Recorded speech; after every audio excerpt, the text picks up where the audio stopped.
दोस्तों, आपने अपने जीवन के अंदर पुलिस अधिकारियों की बहादुरी के किस्से और कहानियां, उनसे जुड़े भ्रष्टाचार के मामले या फिर उनके पारिवारिक झगड़ों को सार्वजनिक होते हुए देखे भी होंगे और सुने भी होंगे।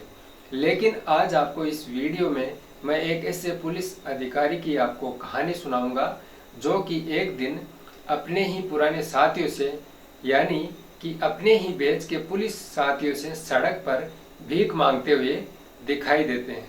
मैं यह बात कर रहा हूँ मध्य प्रदेश पुलिस के एक ऐसे काबिल इंस्पेक्टर जिनका इस निशाना अचूक माना जाता था, यानी कि मनीष मिश्रा, एक ऐसे पुलिस अधिकारी जो कि 1999 बैच के अधिकारी रहे हैं मध्य प्रदेश पुलिस में और अपनी सेवाएं दे रहे थे। एक जमाने में वह एक अचूक निशानेबाज भी माने जाते थे, लेकिन जिंदगी ने एक कुछ ऐसी परिस्थितियां पैदा कर दी कि वह जो पुलिस अधिकारी है वो अपनी कुर्सी से सीधे सड़क पर आ गया और भीख मांगने की कगार पर पहुंच गया।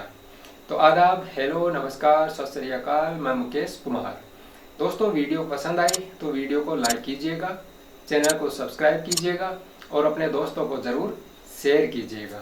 तो चलिए वीडियो में आगे बढ़ते हैं। दोस्तों, ये जो घटना है 10 नवंबर 2020 की है। मध्य प्रदेश में चुनाव हुए थे इसी साल और ग्वालियर में उपचुनाव चल रहे थे और इस दौरान उपचुनाव की मतगणना चल रही थी। ऐसी में सिक्योरिटी के तहत दो पुलिस अधिकारी जो कि डीएसपी रैंक के होते हैं, रात को 1:30 बजे के करीब पुलिस गश्ती पर निकलते हैं सुरक्षा व्यवस्था का जायजा लेने के लिए, जिनका नाम होता है डीएसपी रत्नेश सिंह तोमर और विजय भदौरिया। जैसे ही वह सड़क को क्रॉस कर रहे होते हैं, अचानक से उनकी नज़र सड़क के किनारे एक ऐसे शख्स पर पड़ती है जिनको देखकर लगा कि वह ठंड में बहुत ज़्यादा ठिठुर रहा है। मानवता के नाते वह अपनी गाड़ी को रोकते हैं और उस शख्स के पास जाकर उससे बात करने लगते हैं। ज़बरदस्त ठंड होती है, सर्दियों का टाइम होता है, तो मदद के तौर पर रत्नेश तोमर ने उस व्यक्ति को अपने जूते दे दिए और विजय भदौरिया ने अपनी जैकेट उस शख्स को दे दी और उसको पहना दी।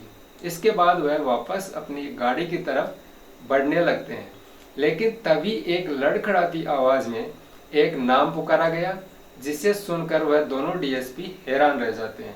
तुरंत अधिकारियों ने पीछे मुड़कर देखा कि यह नाम लेकर हमें कौन बुला रहा है।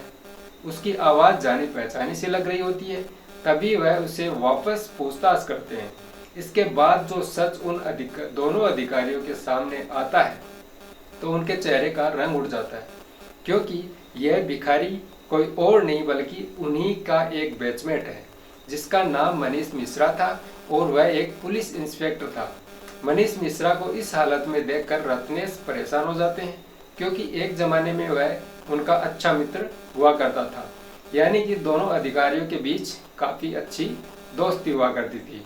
तभी एक अधिकारी ने एक समाज सेवी संस्थान से रात में वहीं पर संपर्क करते हैं और उन्हें उस समाज सेवी आश्रम में भिजवा देते हैं ताकि उनकी सही से देख रेख की जा सके। अब दोस्तों, सोचने वाली बात यह है कि मनीष मिश्रा इस स्थिति में पहुंचे कैसे। तो दरअसल वह 1999 बैच के अधिकारी थे और साल 2005 तक मनीष मिश्रा की जिंदगी में सब कुछ बहुत ही बढ़िया तरीके से चल रहा था। लेकिन 2005 में अचानक मनीष मिश्रा की मनोस्थिति खराब होने लगती है, जिसके बाद में उसकी जो पत्नी होती है वह उसको छोड़कर चली जाती है, यहाँ तक कि वह उसको तलाक भी देती है। जिसके बाद मनीष मिश्रा के घर वालों ने उसका बहुत इलाज भी करवाया, लेकिन कोई फायदा उसका होता हुआ नहीं दिखा। फिर एक दिन एक ऐसा समय आया कि मनीष मिश्रा अपने घर वालों के लिए एक बोझ बनने लगा और इसके बाद उनके घर वालों ने उसे बाहर निकाल दिया। अब गुजारा करने के लिए मनीष मिश्रा सड़कों पर भीख मांगना शुरू कर देते हैं और सड़क पर ही अपनी जिंदगी का गुजर बसर करते हैं। फिर एक दिन पुलिस गश्ती के दौरान वह डीएसपी रत्नेश सिंह और विजय सिंह भदौरिया के संपर्क में आते हैं और फिर उनको समाज सेवा संस्थान भेज दिया जाता है। आपको बता दूं कि मनीष मिश्रा एक समय में एक बेहतरीन पुलिस अधिकारी थे और साथ ही साथ वह एक अचूक निशानेबाज भी थे। उनकी आखिरी जो पोस्टिंग है वह मध्य प्रदेश के दतिया पुलिस थाने में थी। यहाँ से उनकी जो मानसिक स्थिति है वो खराब होती है और वह अगले 10 सालों तक भिखारी की तरह सड़कों पर भटकते रहते हैं। अब इस कहानी में दोस्तों जो इंटरेस्टिंग फैक्ट है, अगर आपको मनीष मिश्रा के परिवार के बारे में मैं आपको बताऊं तो आप आश्चर्य में पड़ जाएंगे। एक हाईली एजुकेटेड परिवार के अंदर वह जन्म लेते हैं, यानी कि मनीष मिश्रा के परिवार में कई लोग ऑफिसर के पद पर काम करते हैं। मनीष का भाई पुलिस विभाग में थानेदार है। उनके चाचा जी और पिताजी दोनों ही एसपी पद से रिटायर हुए थे। और जो मनीष की पत्नी थी जिन्होंने तलाक दे दिया था, वह भी न्यायिक विभाग के अंदर कार्यरत है।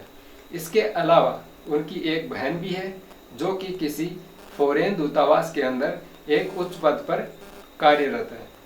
तो दोस्तों अब आप अंदाजा लगाइए कि इस तरह की फैमिली का एक सदस्य, वो भी पुलिस अधिकारी, अगर आपको सड़क पर भीख मांगता हुआ अगर नजर आए तो आपको या आपका रिएक्शन कैसा होगा। यह तो शुक्र है उन पुलिस वालों का जो मनीष मिश्रा की मदद के लिए उसके पास जाते हैं, उनसे पूछते हैं, फिर उन्हें यह एहसास हो जाता है कि यह अपने ही बैच का एक अधिकारी रह चुका है, तो हम इसकी मदद करते हैं और वह तुरंत ही उनको एक समाज सेवी संस्थान में भर्ती करवा देते हैं। तो दोस्तों इस तरह की यह कहानी है। कहानी अगर आपको पसंद आई तो आप वीडियो को लाइक कीजिए। आपका कोई सुझाव हो तो नीचे कमेंट बॉक्स में आप कमेंट ज़रूर कीजिए। और अगर आपको किसी टॉपिक पर कहानी सुनना चाहते हैं तो भी आप हमें कमेंट कर सकते हैं। मैं उस स्टोरी को आपको ज़रूर सुनाने की कोशिश करूँगा। तो चलिए मिलते हैं नेक्स्ट कहानी के अंदर। तब तक के लिए जय हिंद।